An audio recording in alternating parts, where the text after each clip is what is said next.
Thanksgiving was supposed to be warm, loud, and full of the kind of chaos families brag about later. But that year, the air around the dining table felt sharp, almost metallic. The turkey sat untouched in the center, its glossy skin reflecting the overhead lights like a spotlight on a stage. And in a way it was. Because everyone at that table seemed to know something was coming. Everyone except Zoe. Her father set down his wine glass with the deliberate heaviness of a gavel. Conversation died instantly.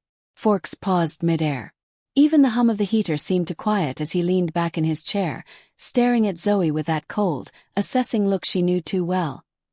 "So," he said loudly, making sure every aunt, cousin, neighbor and family friend heard him. "Tell us again what you're doing with your life. If anything." A few guests shifted uncomfortably. Zoe opened her mouth to answer, but he didn't give her the chance. "No, actually, don't bother," he continued, waving a dismissive hand. "You're a useless failure. Can't hold a real job. Can't contribute. Honestly, if you're not going to be part of this family in any meaningful way, maybe you should try living on the streets. At least then you'd finally learn what responsibility is." The words struck like slaps, sharp, echoing, humiliating. Zoe's breath caught, but she kept her posture straight, her expression calm. She wouldn't give him the spectacle he wanted. To her right, her mother stared down at her plate, knuckles white around her fork. She didn't speak, didn't defend, didn't even look up. Silence, her favorite form of complicity across the table. Crystal, perfect, polished, always performing, hid a smile behind her napkin, the kind of smile that said she had waited for this moment, that she enjoyed it. Zoe inhaled slowly, letting the tension settle around her like thick smoke. Then she stood, smoothly, gracefully, with more dignity than anyone at that table deserved. "If that's how you feel," she said softly, "then I won't ruin your Thanksgiving any further." And she walked out. No tears, no shaking, no backward glance. What none of them knew, what none of them even imagined, was that Zoe wasn't struggling. She wasn't failing. She wasn't lost. She was earning $25 million a year. And 3 weeks later, everything collapsed. Before I tell you the rest, tell me where you're listening from.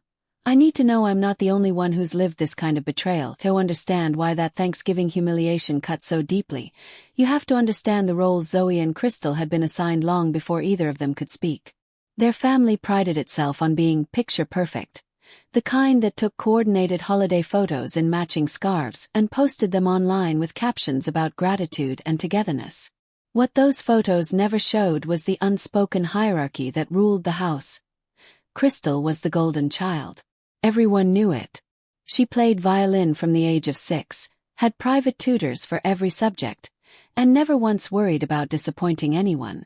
Praise followed her everywhere. She was brilliant, refined, the future of the family. She glowed under the attention, and her parents made sure she stayed polished enough to shine. Zoe, on the other hand, learned early that she needed to carve her own path because no one was going to clear one for her.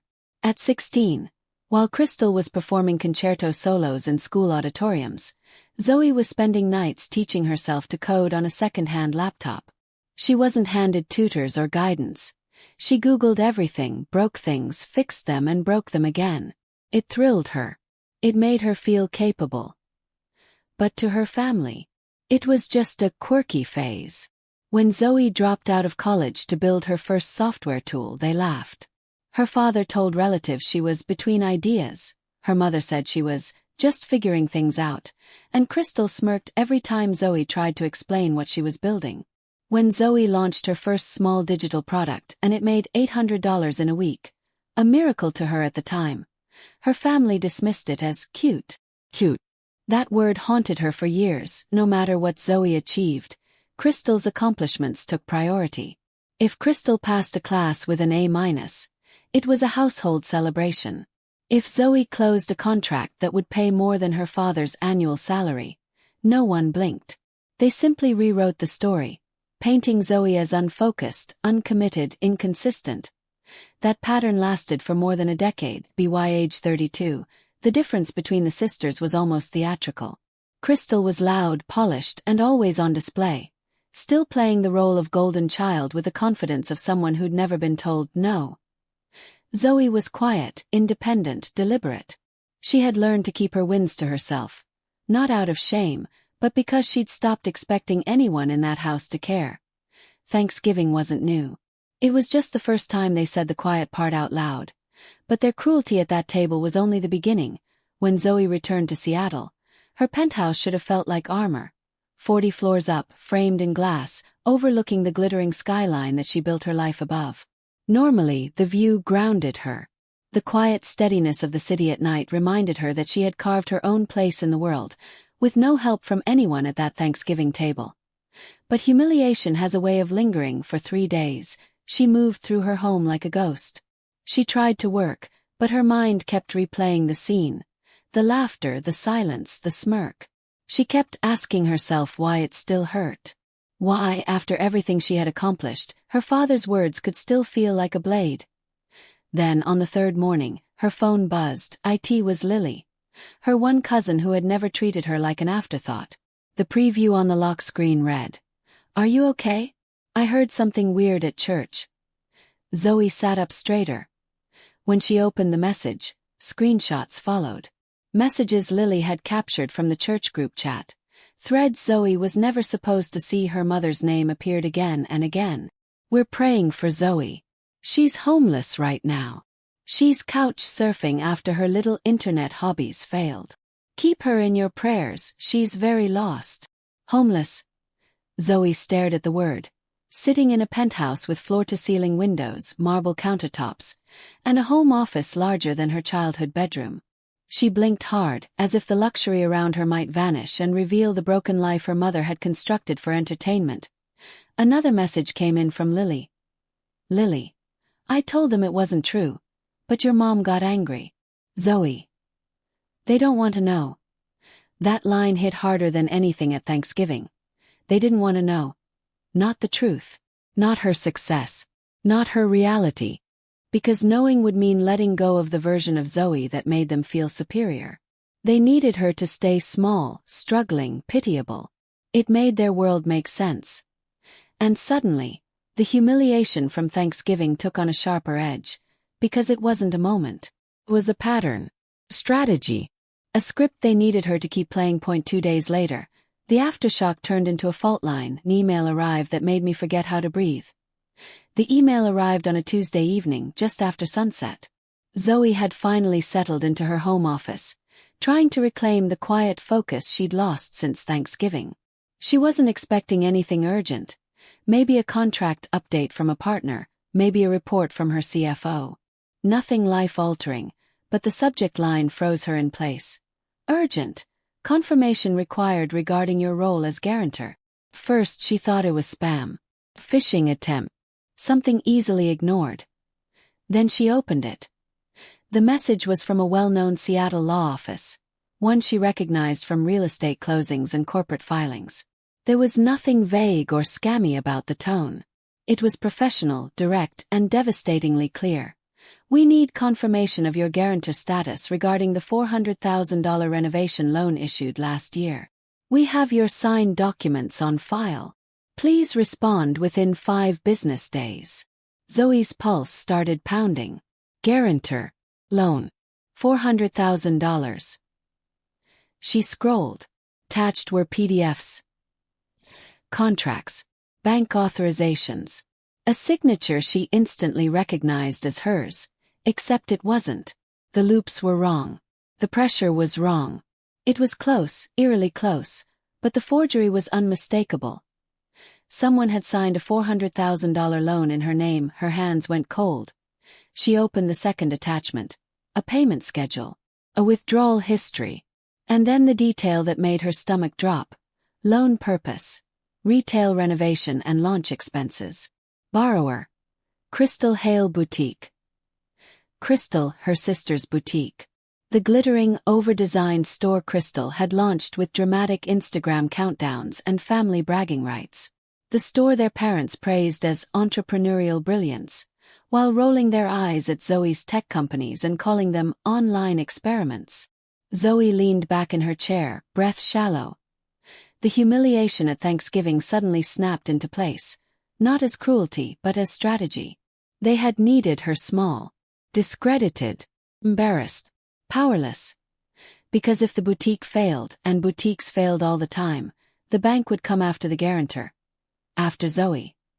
And if she protested? If she fought back? If she said, "I never signed that," well, who would believe the failure? The couch-surfing dropout. The homeless daughter whose internet hobbies collapsed. Her father's speech. Her mother's gossip. Crystal's smirk that IT wasn't spontaneous. It wasn't emotional. It wasn't even about her. IT was preparation, a script, coordinated effort to destroy her credibility in advance so that when this moment arrived, she would already be dismissed. Zoe stared at the forged signature, feeling the humiliation inside her shift. Something in her chest that had been cracked and aching for days now rearranged itself, not into pain but into precision.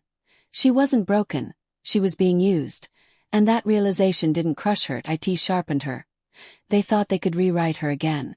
They thought they could keep her small enough to steal from, silent enough to cover for them, and humiliated enough to never fight back. But they had miscalculated. They hadn't just thrown me out, they'd stolen from me. And that night, something inside me stopped breaking and started sharpening. Zoe didn't waste time. The morning after discovering the forged signature, she sent every document, every PDF, every screenshot, every trace of the loan, to her attorney Mason Clark. Mason had been with her since her first major acquisition, a man with a calm voice and a terrifying ability to dismantle an argument in under 60 seconds. He called her within 10 minutes. "This isn't sloppy," he said without preamble. "This is deliberate." Zoe had expected anger, maybe shock. But hearing the word deliberate spoken aloud felt like someone pulling the final sheet off a crime scene.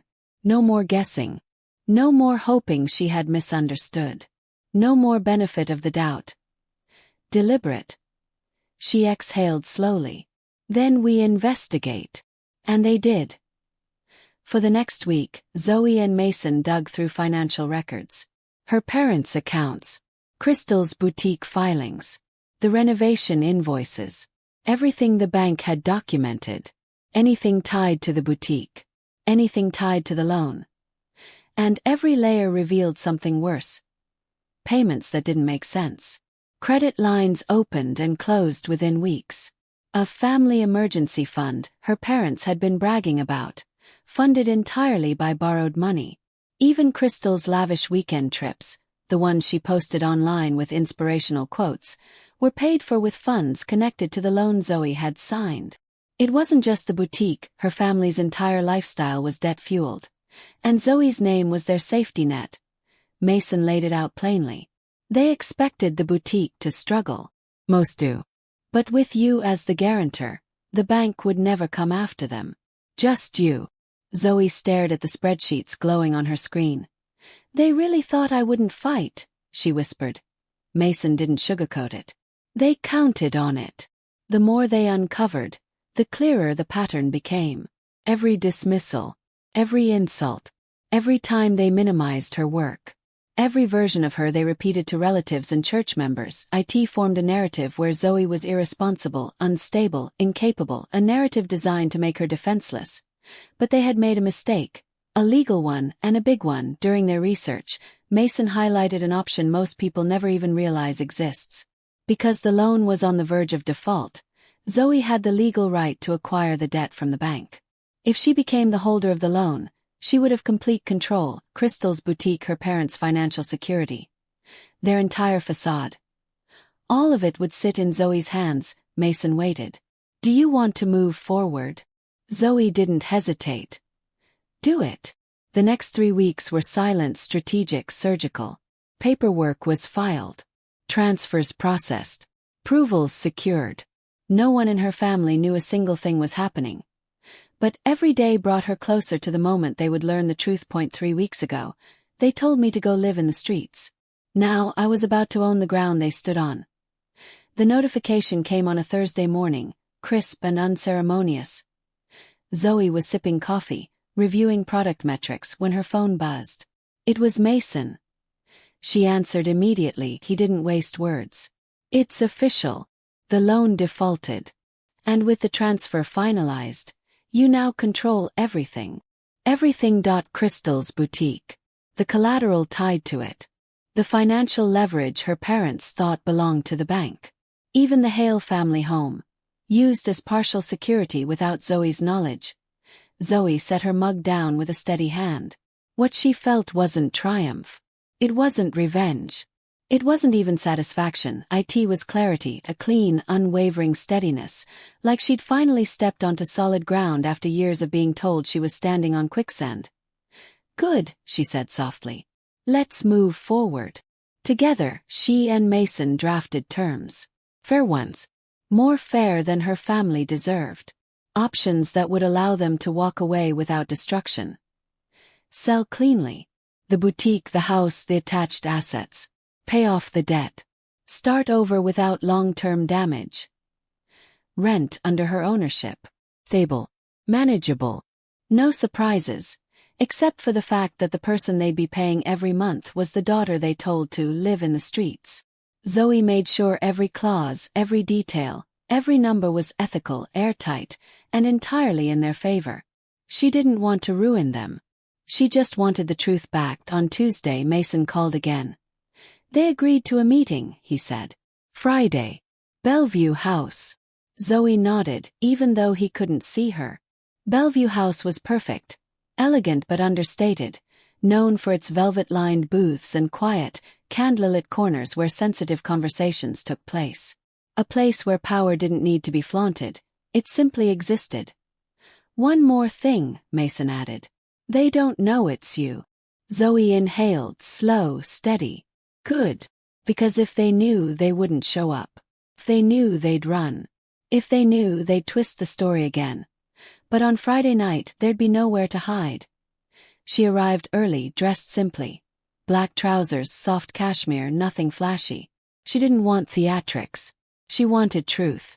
She wanted closure. She wanted to offer them a path that didn't end in ruin. Something they hadn't offered her at that Thanksgiving table. Bellevue House was warm inside, glowing with amber light.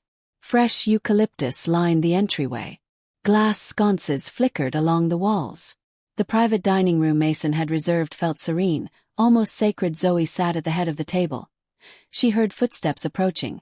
The sound of heels she'd recognize anywhere. When the door opened, I saw my mother first.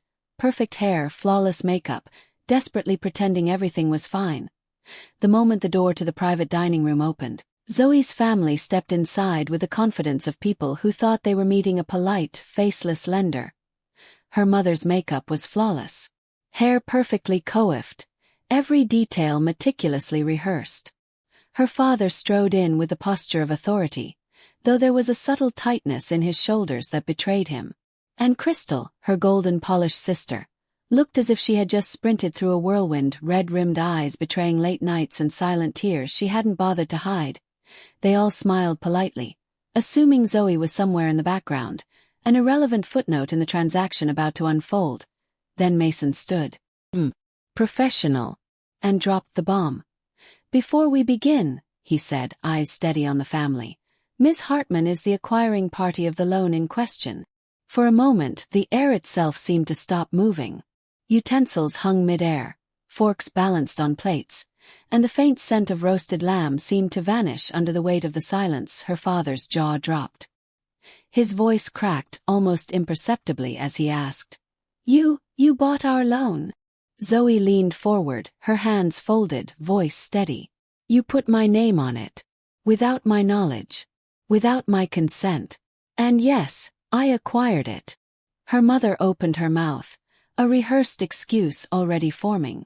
We were just helping Crystal, she needed the boutique. Zoe cut her off gently but firmly. Helping Crystal by forging my signature? By telling everyone I was homeless? By humiliating me at Thanksgiving? Crystal's hands clenched in her lap. Why couldn't you just let it go? She snapped, her voice trembling between anger and disbelief. I can't let it go, Zoe said softly, but with an edge that left no room for argument. She slid a folder across the table. Inside were the terms. Sell cleanly or rent under Zoe's ownership. Every clause fair, every detail legal, every option clear. Her father leaned back, whispering in disbelief. We have to rent our own home? Zoe met his eyes, calm as steel. It isn't your home. Not anymore. Her mother's composure cracked. The sobs came in ragged, broken bursts, each one a confession of guilt she could no longer suppress. Crystal turned away, face buried in her hands, finally seeing the enormity of the world they had tried to manipulate. Zoe's voice rose, not in anger, but in clarity and authority. You taught me exactly how. How to be dismissed. How to be ignored. How to be underestimated. And now, they were learning how she had used that knowledge. No threats. No theatrics. No humiliation. Just the cold, unshakable truth laid in front of them like a mirror they could no longer avoid. Her father's voice broke through the tension, fragile and defensive. What do you want from us? Zoe's reply was soft, yet carried through the room like a hammer striking stone. Nothing, she said. Not an apology, not a confession, just accountability. The dinner ended without fanfare. No hugs. No attempts at reconciliation.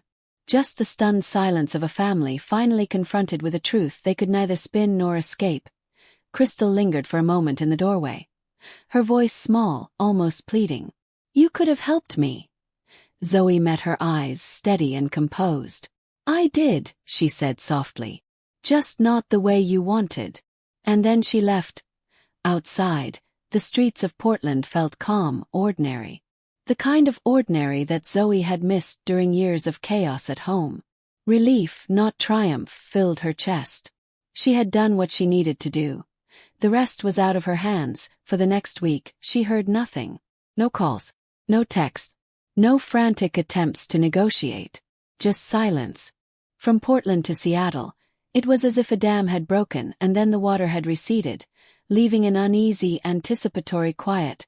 Zoe focused on her life. Her work, her skyline view. And slowly, the tension she had carried for months began to release, replaced with something steadier. Peace. Then, on the 7th day, her phone buzzed. Mason's name flashed on the screen. They made a decision, he said. Her heartbeat quickened, not with fear but anticipation. They chose to sell, Mason continued. It's the cleanest option. Clears the debt. Releases your name completely. And yes, enough money left for them to downsize without disaster. Zoe allowed herself a small, private exhale. The entire nightmare, the forged signature, the lies, the humiliation, was finally behind her. She thought back to Thanksgiving. To the cruel words, the smirks, the dismissals. To Crystal's violin performances, her mother's silent complicity, her father's public condemnation. 3 weeks earlier, they had told her to go live in the streets. Tonight, they walked out of a building they no longer owned. And for Zoe, it wasn't about revenge. It was about justice, accountability, and the quiet, unshakable knowledge that she had survived. Intact, unbroken, and stronger than anyone had ever imagined. Within a month, Crystal's boutique folded. The grand opening photos and Instagram stories that once gleamed with curated perfection were replaced by a single vague post. New beginnings. Onward and upward. No explanation. No acknowledgement of the reality behind the closure. Just the echo of what had been lost. Her parents retreated from their social circles. Invitations went unanswered, calls ignored. The meticulously polished facade of the Hale family crumbled quietly, leaving only the remnants of a life built on borrowed prestige, manipulated narratives, and Zoe's unacknowledged work. Zoe watched from afar. Her penthouse in Seattle offering both distance and perspective. She didn't feel triumph. She didn't feel revenge. Those feelings had faded long before the boutique closed its doors. Instead, she felt whole in the knowledge that she had reclaimed her story. Whole in the understanding that she had transformed humiliation into clarity, manipulation into strategy, and betrayal into accountability. Whole in the realization that her life, her accomplishments, her wealth, and her place in the world were hers, and hers alone. The skyline outside her windows reflected this stability. Each light in the distance was a reminder that her work, her vision, and her independence had survived. Her success was no longer hidden behind silence, dismissed as a quirky phase, or minimized to appease others' insecurities. For the first time, it wasn't something she needed to defend or whisper about in private meetings. It wasn't a secret shield against judgment or misunderstanding, it simply existed. For the first time, my success wasn't something I carried in silence. It was simply my reality, unbothered by whether they acknowledged it. Since that night at Bellevue House, Zoe hadn't spoken to her family. Not a call. Not a text. Not a word. At first, the silence was heavy, almost suffocating. But as days turned into weeks and weeks into months, the quiet began to feel different. It wasn't absence. It wasn't emptiness. It was healing. The absence of their voices no longer felt like a void. It felt like space reclaimed. Space where she could think, grow, and live without the weight of their expectations pressing down on her shoulders. Space where her life wasn't measured by comparisons, judgment, or imagined failures. Space where she was free. Zoe reflected on the years of being minimized, rewritten, and discredited. Every harsh word, every smirk, every moment of dismissal had taught her something she couldn't have learned any other way. She had learned resilience. She had learned strategy. She had learned her worth. And the truth that it was never up for debate. Her life now was a testament to self-determination. Every decision she made, every company she built, every success she claimed was hers alone. Not shaped by their fear, their jealousy, or their illusions of control. For anyone listening who has felt that sting of betrayal, that weight of family or friends undermining your achievements, Zoe's message is clear. You are allowed to walk away. You are allowed to protect yourself. You are allowed to reclaim your worth. Choosing peace doesn't make you weak. It makes you wise. Choosing yourself doesn't make you ungrateful. It makes you whole. Every step she took since that Thanksgiving humiliation was deliberate, each one reclaiming space they tried to deny her. And now, looking back, she could see how far she had come, how strong she had become, and how necessary every choice had been. If any part of this felt familiar, you're not alone. And if you've ever had to walk away to save yourself, I hope my story reminds you it's allowed. Share your thoughts in the comments and subscribe for more stories like this.